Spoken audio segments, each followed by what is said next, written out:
Everyone, we have good afternoon. Honorable invitees, distinguished guests, ladies and gentlemen. First of all, I would like to thank and express my sincere gratitude to the Chinese Cultural Promotion Society who are inviting me and giving me the opportunity to address this very important forum. Let me say a few words about the industry, the culture, and external communication we have with related to tea. This is map of Sri Lanka. As you all know, Sri Lanka is an island situated in the southeast coast of Indian Ocean. Let me say a few words about the importance of the tea industry in Sri Lanka. Tea industry contributes 2% for the GDP. It supports direct employment for 1 million people. It is also supports 2 million people directly and indirectly depend on the tea industry. That is the 10% of the total population. Tea is the largest export commodity crop in Sri Lanka.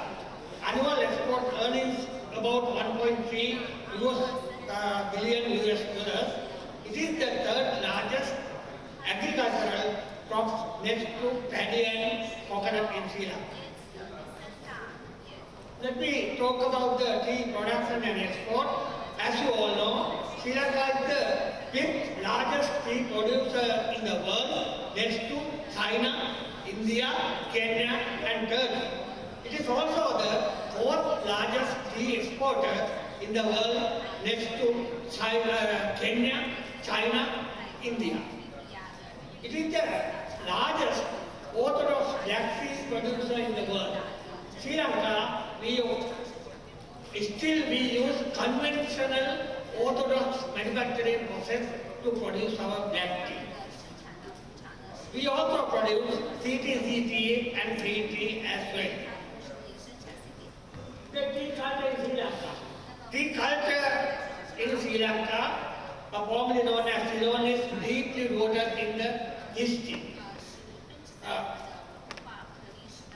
It has a long history dating back to the early 19th century when the tea was introduced from China to India first and then to Sri Lanka. Tea rapidly became a major cash crop and Ceylon tea gained a reputation for its quality.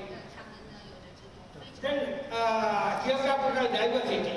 Sri Lanka's diverse climate zones including hill country, low country and coastal areas provide ideal conditions for tea cultivation. Type of tea. Sri Lanka produces several types of tea including black tea, green tea, white tea and with its robust flavor and strong aroma.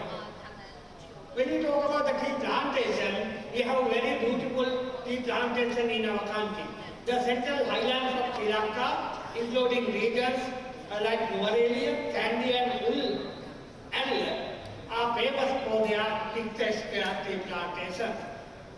Tea tourism, as several speakers mentioned that tea tourism is also a growing industry in Sri Lanka.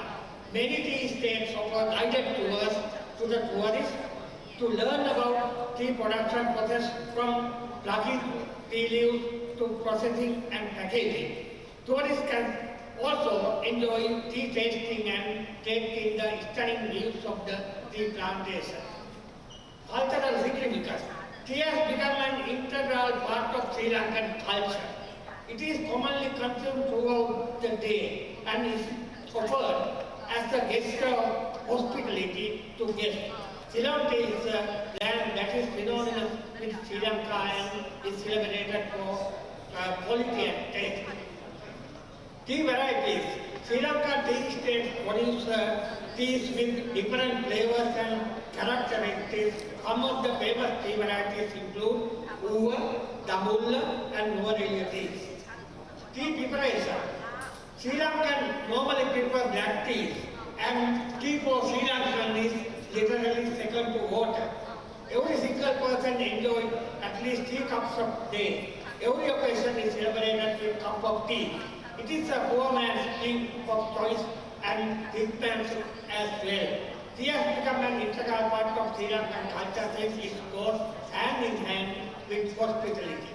Every household offers tea to guests every time it is served at festivals and gatherings. There are 7 distinct agroclimatic regions in Sri Lanka, namely Nuwara, Udapusala, Ulu, Bandula, Sandy, Kobbekaduwa, and Rohana. These 7 regions give Xiaogan a unique advantage to produce teas of different flavors, aromas, strength, and colors unmatched by other origins. These are the 7 agroclimatic regions, tea-growing regions in Sri Lanka. You can see that Nuwara tea, Udapusala tea, and Bandula tea, those are up-country teas are lighter than compared to low-country tea. Low-country tea is somewhat strength, color, and dark. When we talk about the education and external communication, tea is followed in sector and the tea is followed are the backbone of the tea industry in Sri Lanka. There are about 500,000 tea smallholders in Sri Lanka who produce about 75% of the total production by owning 60% of the land is tea land extent in the country. A collective labor agreement governs the Sri Lankan tea industry. Child labor is strictly prohibited. All our plantation workers enjoy a range of mandatory industrial benefits that include housing, education, and social welfare. You can see lion logo appears on Ceylon tea. The lion logo appears on Ceylon tea. The features of Sri Lankan national flag denotes not only the country of origin but also the quality of Ceylon tea.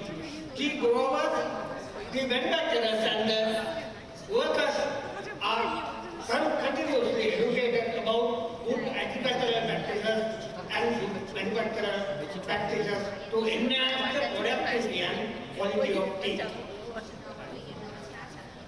Sri Lanka exports more than 50% of its tea as value-added form and always follow the highest international quality standards, and we maintain the traceability throughout the whole process from the tea field to packing of tea. Therefore, we get the highest price for our Sri Lankan tea in the world market. The first tea auction of Sri Lanka was held in 1883 and now totally operates as online auction. We operate our auction 2 days per week. External compensation.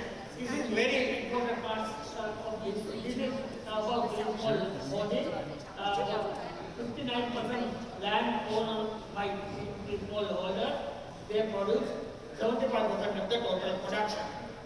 When we talk about the external communication, Sri Lanka has participated all the FOIGG on tea season, international meetings, conferences, and other events related to tea held in various countries. Especially, Sri Lanka has a very good, productive, and continuous relationship with China, not only in tea but also in various aspects. In the past decades, by jointly building the Belt and Road, China and Sri Lanka have been exchanging more and more frequently in the fields of culture, science, technology, and industry of black tea. In addition, Sri Lankan tea enterprises have made Ceylon tea more popular among the Chinese people through the cooperation with China's cross-border e-commerce business. I am happy to say that I have been working as a member in expert committee of the Belt and Road Innovation Institute for International Free Trade, Science and Technology from 1st of February 2023 field. Therefore, personally I have been invited to attend various conferences, seminars and events held in China. Recently, in October last year, I participated in a documentary recording program about tea culture, recorded and telecasted by the China Central Television Network. China and Sri Lanka are very good known friends. We have a long-standing historical and very friendly relationship. You always help us and do your full assistance, especially during the difficult time period. I take this opportunity to thank you so much for that. This type of visit definitely helps further strengthen our good relationship between our two countries. I personally very happy to share my experience, knowledge and expertise with you. Looking forward to working with you further. I strongly believe that this 9th City Conference will help to strengthen cooperation, friendship, relationship further, not only among the China, Mongolia and Russia, but also the all other tea producing countries in the world. I also believe that he is a good ambassador who can bring the whole world together. Let us work together to achieve the common goal. I wish the conference all the success. Thank you very much.